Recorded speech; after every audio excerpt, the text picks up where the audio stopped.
El legado de Teodoro es enorme, es una historia viva, una historia que él nos abrió las puertas para poderla entender mejor. Una historia que es presente, porque la historia siempre es presente.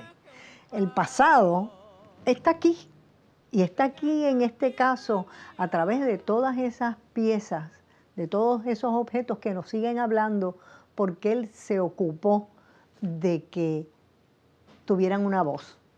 Él fue el interlocutor. Él fue el que nos abrió esa puerta. La colección es muy significativa para el país porque habla de nuestras tradiciones. Y don Teddy lo que también nos decía es que coleccionó esto no para la gente de sus contemporáneos a él, sino para las futuras generaciones, que supieran que los puertorriqueños teníamos unas tradiciones que eran muy largas, que eran muy antiguas. Así que en esta colección yo diría que lo más importante es que está depositado la esencia de lo que somos como puertorriqueños.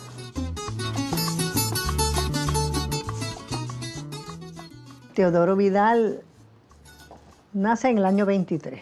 Lo que nos importa es lo que ha pasado en ese paréntesis, en esa vida larga que fue muy fructífera. Los detalles de su vida, él en realidad no le daba ninguna importancia, no comentaba sobre eso. Sabemos que estudió, como su hermano, en la Universidad de Pensilvania, en la escuela de Wharton de Business. Regresa en el 53, tendría casi sus 30 años, y entra a trabajar en Fortaleza como ayudante militar de Luis Muñoz Marín, el gobernador de Puerto Rico, y como jefe de protocolo de Fortaleza. Sus padres mueren siendo joven, primero su mamá, que él la amó mucho, y luego su padre cuando estaba en la adolescencia, y lo termina criando una de sus tías, su querida tía Amanda, es quien termina criándolo, y luego se va a Estados Unidos entonces a estudiar en los Estados Unidos su bachillerato en administración, que uno diría que verdad, que don Teodoro, un humanista, pero ¿verdad? Su formación académica es en administración. Luego entonces, cuando el gobierno de Muñoz regresa a Puerto Rico, trabajó un tiempo en fomento industrial acá, y luego entonces trabaja en Fortaleza con don Luis Muñoz Marín como asesor militar, que también siempre me parece que es interesante ese puesto que él tenía, pero sobre todo trabajando con el protocolo que se daba en la Fortaleza y ya en la Fortaleza, de la mano con doña Inés, son ellos un poco a quienes empiezan a transformar lo que es la Fortaleza con todos los elementos y todos los objetos que son puertorriqueños, porque les toca coger una fortaleza que era americana, no venía de gobernadores americanos. La labor de don Teodoro Vidal como autor, como investigador, que son labores que auxiliaron su labor como coleccionista, que de por sí hubiera bastado para hacerlo una persona destacadísima entre nosotros, pero esa labor de documentar su colección, de investigar todo lo concerniente al contexto de las piezas, al momento en que se hicieron las piezas, a la procedencia, a cómo él las adquirió, a dónde están ahora, incluso a su tamaño en muchos casos. Esa es una labor que lo convierte en una persona única en ese sentido en Puerto Rico.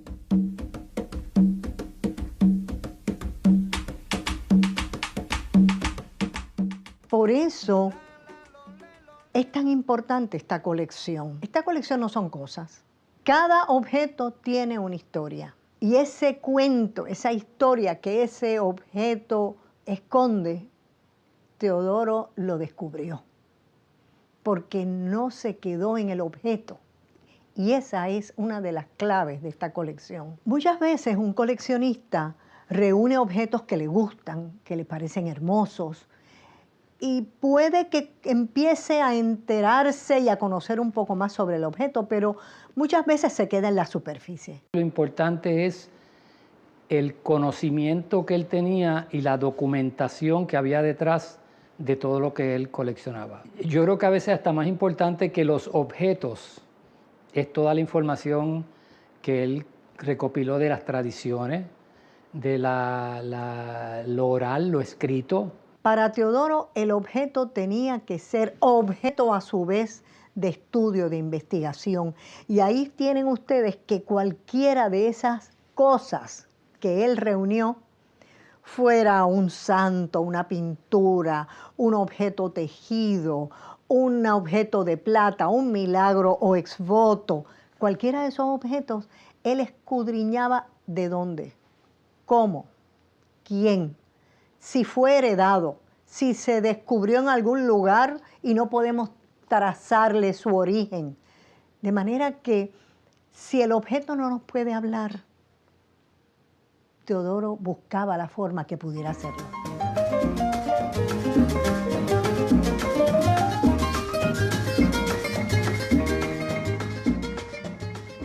Coleccionar siempre significa buscar en el pasado aquellos objetos que han tenido una significación para la gente del pasado y que por lo tanto nos comunican a nosotros, los de actuales, los contemporáneos, con ese pasado y nos permiten conocer las mentalidades de ese pasado. Y en ese sentido todo coleccionista contribuye al patrimonio. El patrimonio no son solo edificios, no son solo ni siquiera obras de arte. El patrimonio son también las tradiciones, el folclore, los cuentos, los poemas, todo aquello que pertenece a una tradición oral, si es ese tipo de cosas, ¿verdad? De tradiciones, refranes, cuentos folclóricos, etcétera. Todo coleccionista de alguna manera está refiriéndose a un orden social anterior y por lo tanto ese orden social colectivo de alguna manera, porque estos son cosas que se conocieron en su momento, no son obra de un solo autor. En ese sentido, si hubiera sido obra de un solo autor, pues pertenecería, digamos, a una cultura, a un ámbito culto de la sociedad, porque son obras únicas, pero estamos hablando de tradición, en el caso de don Teodoro,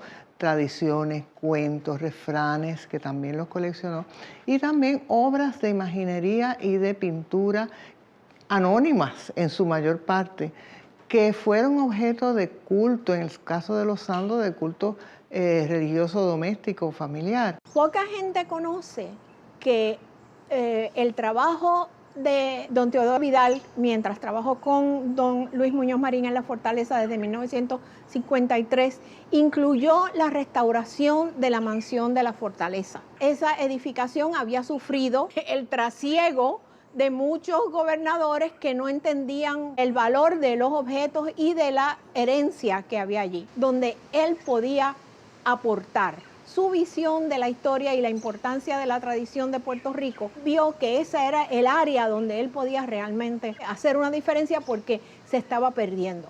Teodoro, mientras trabajaba en Fortaleza y naturalmente caminaba por el Viejo San Juan, él cuenta que veía el interés que algunas personas tenían, y sobre todo extranjeros, en objetos de nuestra tradición, de nuestro pasado, que salían de Puerto Rico para no regresar jamás.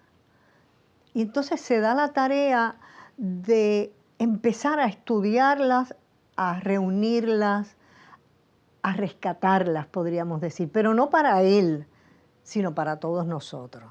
Esto ha sido un trabajo de 60 años. Teodoro se considera, y así lo dice él, un luchador por la identidad cultural puertorriqueña.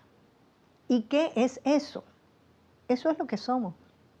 Y lo que somos está plasmado de muchas formas y distintas maneras. Está plasmado en la música, está plasmado también en el verso, en la literatura, en las artes plásticas, en las artes populares. Ahí es donde podemos dibujar claramente el perfil de lo que somos, de lo que hemos sido y cómo nos hemos ido transformando.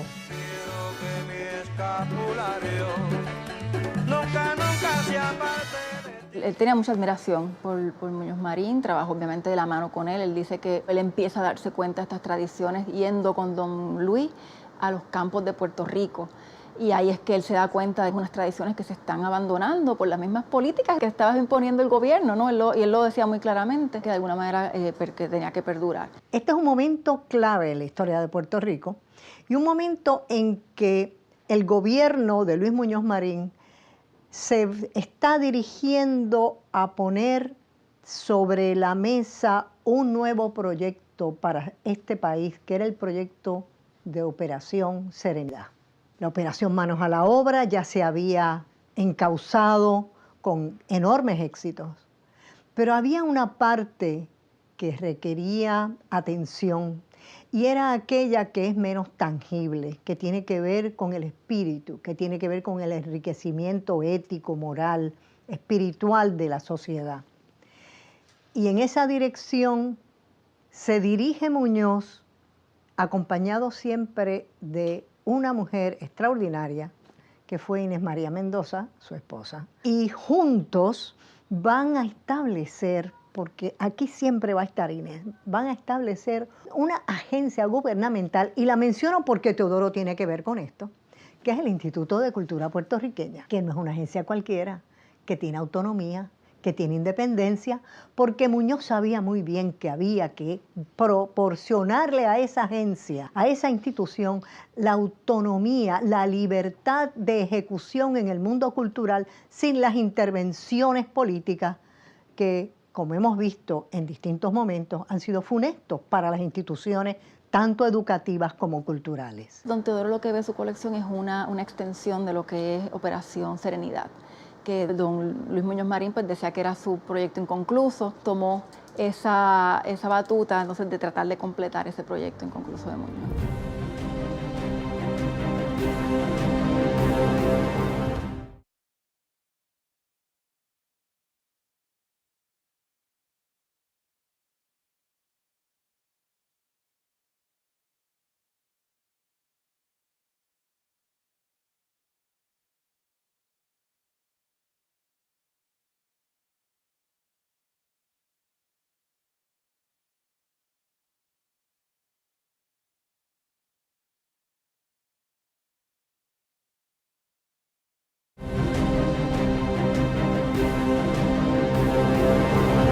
El Museo de Artes y Tradiciones Populares de Puerto Rico fue un proyecto que Teodoro propuso.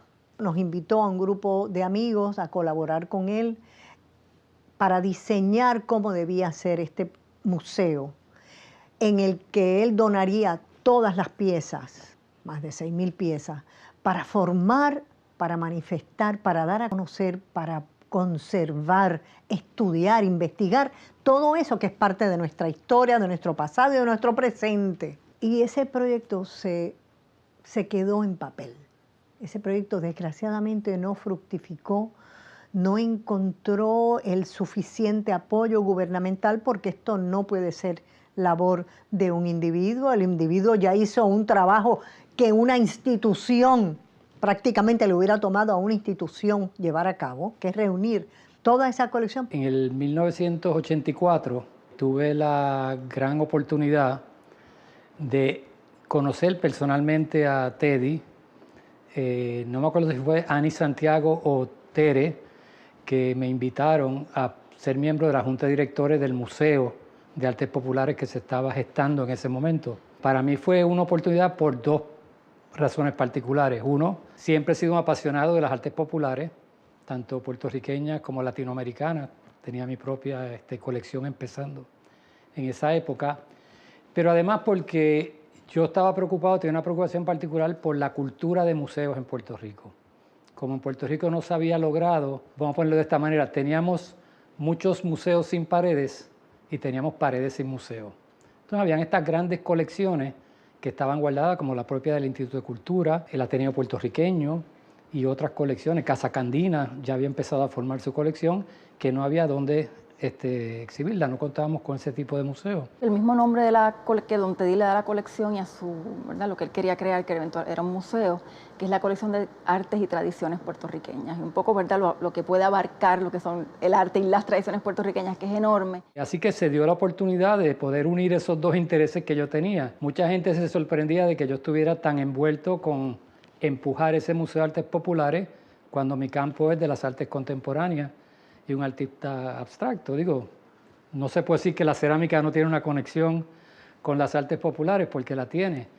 Pero yo siempre defendí el museo diciendo que yo creía que ese era el museo primero que se debería fundar en Puerto Rico. Ese es el Museo del Pueblo, y si queríamos empezar una cultura seria de museo, debería de empezar con un museo que fuera accesible a todo el pueblo.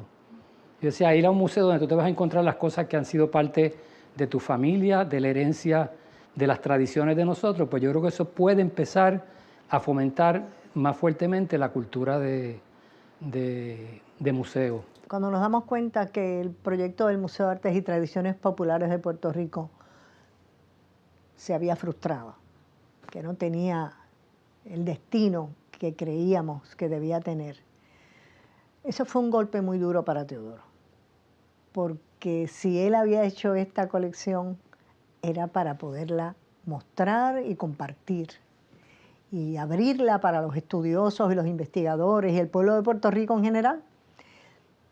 Entonces se le acercan del Smithsonian y él decide hacer esa donación. Hay que darse cuenta que en los 80 la experiencia que tenían las personas que mandaban y tomaban las decisiones de lo que era un museo era una sala de exposición.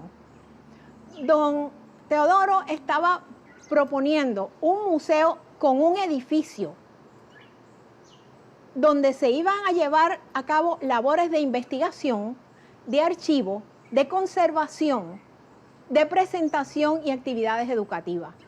Eso no cabía en la mente de las personas que sabían que existían museos en Puerto Rico. El ambiente no era receptivo. Ahora los museos todos tienen curadores, tienen áreas de conservación, tienen programas de educación. Yo quiero aclarar algo muy importante sobre esta donación. Hay personas que no entienden a Teodoro y no entienden lo que es la filantropía. Y no pueden entenderlo porque pues, piensan que tuvo que haber sido una venta y que él recibió cientos de miles de dólares. Y eso es completamente falso. Teodoro Vidal donó las piezas que el Smithsonian seleccionó de su colección y están en los depósitos del Smithsonian. Yo quisiera que estuvieran en Puerto Rico, que no estuvieran allá, pero en ese momento él pensó que para conservarlas, para que estuvieran en buen resguardo, cuidadas, catalogadas, etcétera, pues decidió donarlas al Smithsonian. Teodoro era un hombre generoso con su país, todo, o sea, todo lo que él hizo fue para podernos regalar a todos nosotros esa colección. Él tenía la vida más austera, de mayor rigor, de no tener un lujo de ninguna especie, Era el hombre más frugal que yo he conocido. Una colección enorme. Piensa en tradición y todo lo que pienses que es una tradición está en la colección. Tiene obviamente pinturas de Campeche, que mucha gente sabe que están ahí, pero tiene otro tipo de pintura, que son las miniaturas hermosas, ¿no? Que él también se dio la tarea a coleccionar y a investigar, un poco como él decía, llenando ese espacio en la historia del arte en Puerto Rico, que se brinca de Campeche a Oyer, sin saber que en el medio, en ese siglo que pasa entre uno y otro, hubo muchísimos artistas también trabajando el arte en el país. Por ejemplo, los instrumentos musicales que pueden provenir de África, como pueden provenir de las tradiciones indígenas o europeas españolas. Así están el cuatro y el tiple, y luego está la maraca y el güiro, el tambor. O sea que hay una riqueza, pero buscando en ese pasado y buscando en los orígenes, uno se encuentra que Teodoro viajaba bastante. Todos los años él hacía varios viajes. Y uno piensa, ¡ay, qué buena vida se daba! Bueno, sí, ¿no?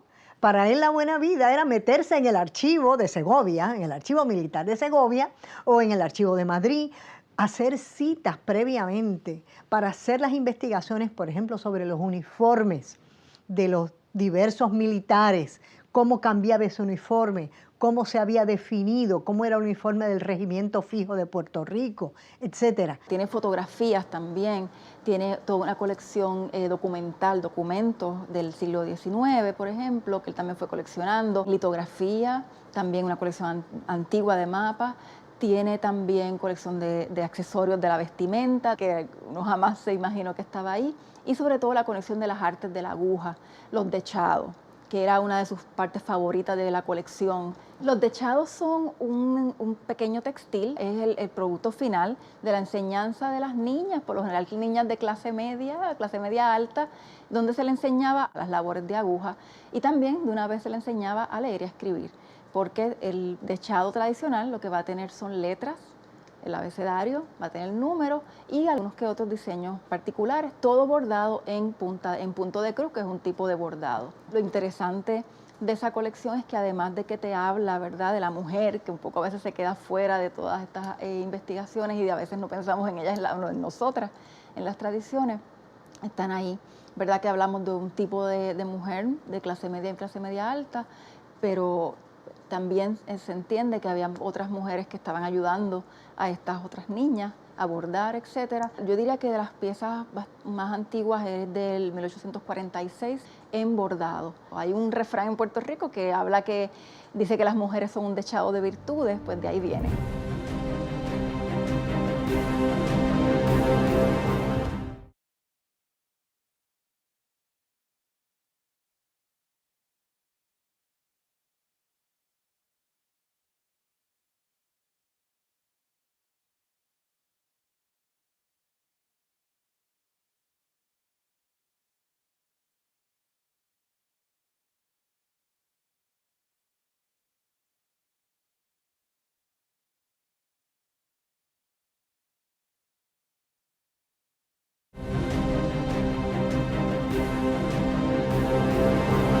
Una parte muy importante de su colección son las pinturas de Campeche. Y él colaboró, bueno, esto es muy importante, cuando se funda el Instituto de Cultura Puertorriqueña en el año 1955, Teodoro forma parte de esa primera junta. De esa época yo conozco a Teodoro Vidal porque mi padre también fue miembro de esa primera junta durante 10 años, más o menos el mismo periodo en que Teodoro fue miembro de la Junta de Directores. Y él colaboró con el instituto de muchas formas, pero una de ellas fue y cuando identificaba alguna pintura de Campeche que estaba fuera del país, hacía las gestiones para que el instituto pudiera adquirir esa pieza. Y así se adquirieron varias. Posteriormente, él adquirió en Venezuela, en la República Dominicana, incluso en Londres, en un anticuario en Londres, algunas obras de Campeche. Gracias a Dios, algunas están en Puerto Rico, otras se fueron a Washington, al Smithsonian. La colección de los santos es tan amplia y todo lo relacionado a la cosa religiosa es tan amplia, porque hay que pensar que antes del fines del siglo XIX, la institucionalidad que regía la vida de la mayor parte de Puerto Rico era la iglesia, no era el gobierno. El gobierno estaba instituido en San Juan, que era una ciudad murada. Lo que había era allí ejército, gobierno y una muralla que lo alejaba de toda la ciudad. ¿Quién era la institución que regía la vida? Desde que tú nacías, que te bautizaban, hasta que te casabas, si era que tenías los dineros. El santoral te decía el nombre que tú te tenías que poner y las calendas identificaban la Navidad, la Cuaresma, o sea, era la institución que te guiaba, las fiestas patronales. Así es que no es que hay un acento sobre la religiosidad, sino es que la vida estaba institucionalmente regida en esos momentos. No era lo que le daba cohesión institucional a la vida de la gente, era la iglesia.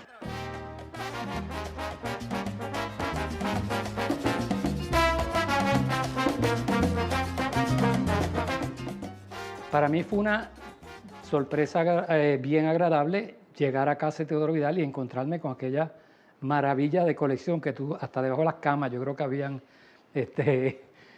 piezas guardadas en el balcón. Aquello ya no era una casa, aquello era un almacén donde tú vivías.